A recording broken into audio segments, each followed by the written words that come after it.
Today we're going to watch what could be proof Dimebag of Pantera was the best guitarist ever. My patron Brian Shower has requested a review of Pantera's Throes of Rejection. Now just hold your horses. I know calling someone the greatest guitarist ever is a bold claim. At this point you may be feeling level 420 rejection from your own crap guitar playing.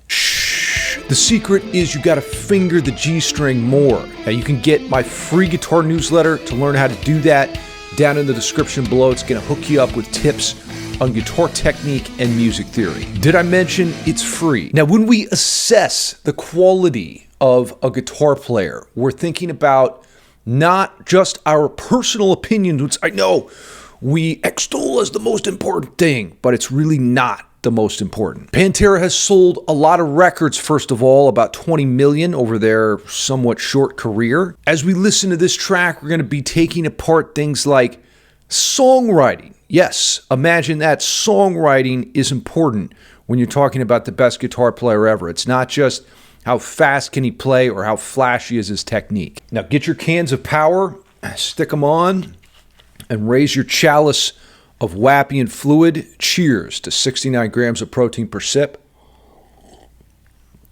Oh, it's gross. Okay, it's all worth it to get an extreme amount of protein in the system so you can get jacked.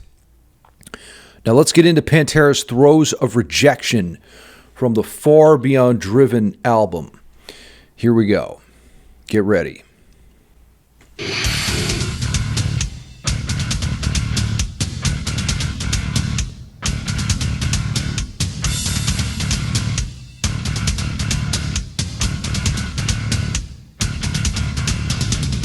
Now, first thing I want to say is that tone with the bass and the drums is so huge. You got Rex slapping the bass, thumping the bass, and then Vinnie Paul with these just shotgun blasts, or they're almost like bomb explosions for his kick drums. And I think we got some toms in there too. Just a mechanical machine going on. What a great sound.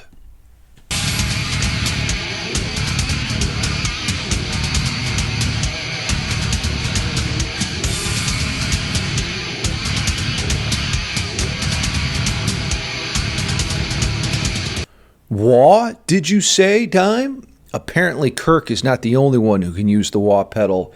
And just that intro, you notice there was no guitar. Just as a guitar player, understanding that you don't always have to be playing. And then when you do come in, that creates more of this crescendo. That's really smart thinking. Dimebag is thinking about the overall composition and how the parts fit together. Tremendous wah sound, the way he's spreading it in the stereo mix too. Sounds like he's recording at least two different parts there. Genius in the studio as well.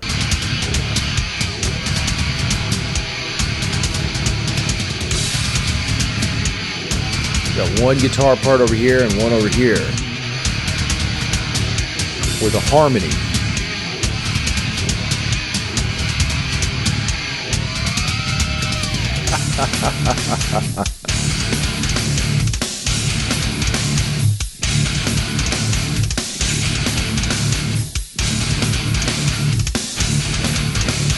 Pedal tones are extremely important. Just referencing that low D pitch and really saying, hey, this is the tonic key of the song. This is home base. Don't be afraid to simplify things. You don't have to be playing 666 notes all the time.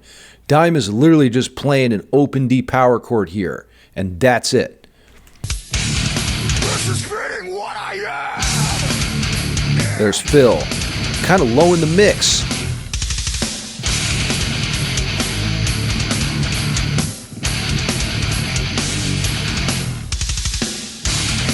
So much space in the arrangements. Brilliant.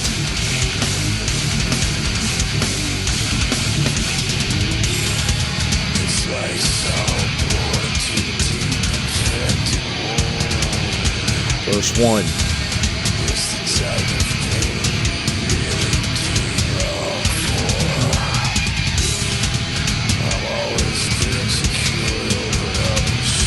Really twisted evil vibes.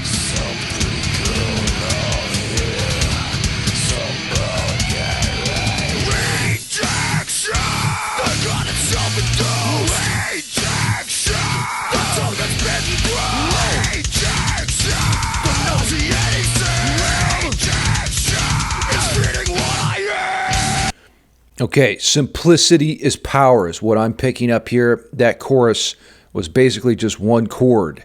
Now, what are the lyrics talking about? It says rejection, the kind that's self-induced. Have you ever inflicted yourself with pain, self-induced pain? That's something I can relate to. Rejection, the tongue that's bitten through. Rejection, the nauseating stab. Rejection is feeding what I am. That's an interesting line. We need that rejection to feel alive, to feel human. In fact, if you can make friends with failure, you're going to succeed a lot faster than other people. Most of us are not cool with looking less than perfect.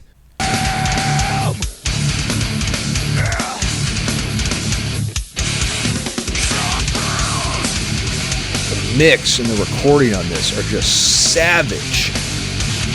I could use a little more juice in Phil's vocal though.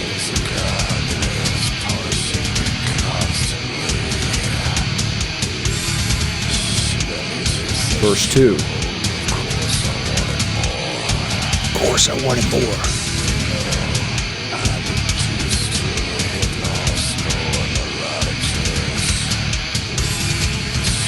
Dime's parts are so expressive. It's like he's speaking to us through the notes and the music. He's not just playing at us and trying to impress us with his G-string fingering skills and how skillfully he can handle his hardwood. He's really trying to communicate pain and suffering and rejection in a far beyond driven way.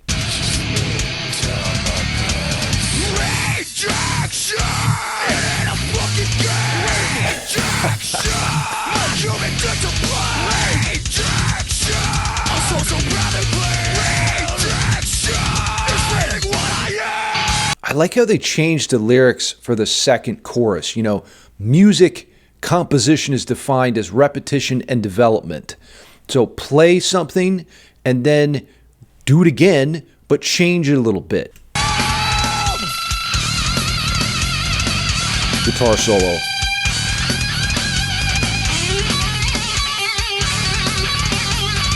Again, he's using pedal tones, a reference point.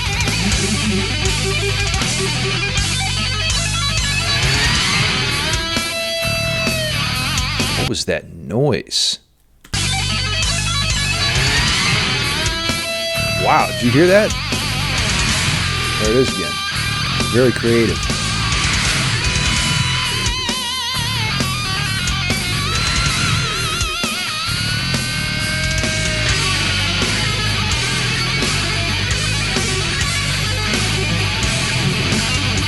Developing that WAP theme.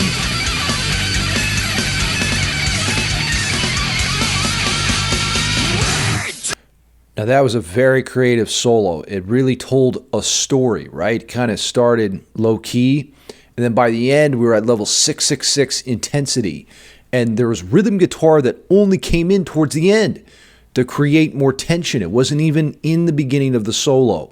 Again, this is what I'm talking about when it comes to assessing the best guitar player. It's not just about their chops, it's about their understanding of musical structure. God, I wish we could understand this. There's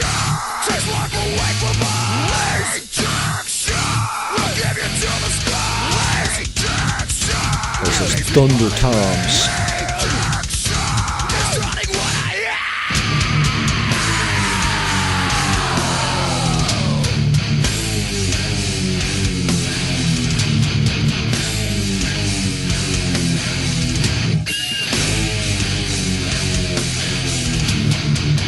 What is happening right now?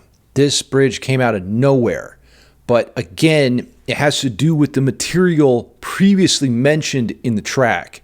So it didn't really come out of nowhere, but Dime is again sort of using that D center, and then he's adding in these bends. It feels like I'm in a I think of Steve Vai's song Gravity Storm. It's like every time he bends a note, you're fighting gravity, you know? It's just pushing you down.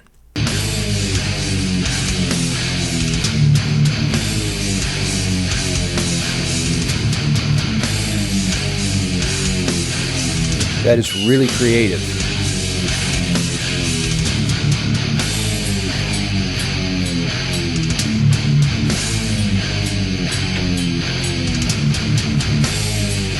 I mean, he's getting away with bloody murder when it comes to playing notes outside of the key. He's playing like all the notes outside of the key, but then that bump, bump, bump, bump, you know, that open D power chord or whatever kind of puts us back into the mindset of, okay, here we are back in the key.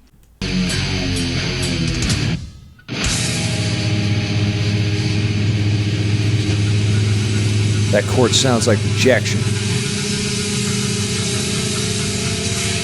Get used to it.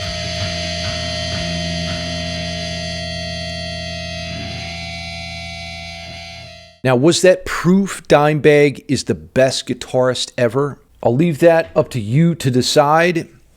I think there's a reasonable case to be made that in the metal guitar universe, Dimebag Darrell is hard to beat. Again, I'm not looking at his technical proficiency and virtuosity alone.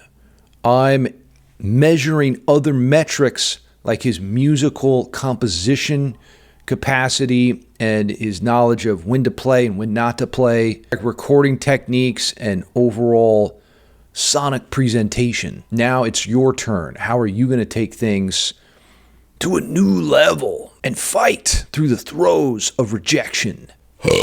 Now hit that subscribe button 666.42069 times. I'm going to crank on some WAP Juice. And also remember to sign up for my free guitar newsletter. Good news, it's free.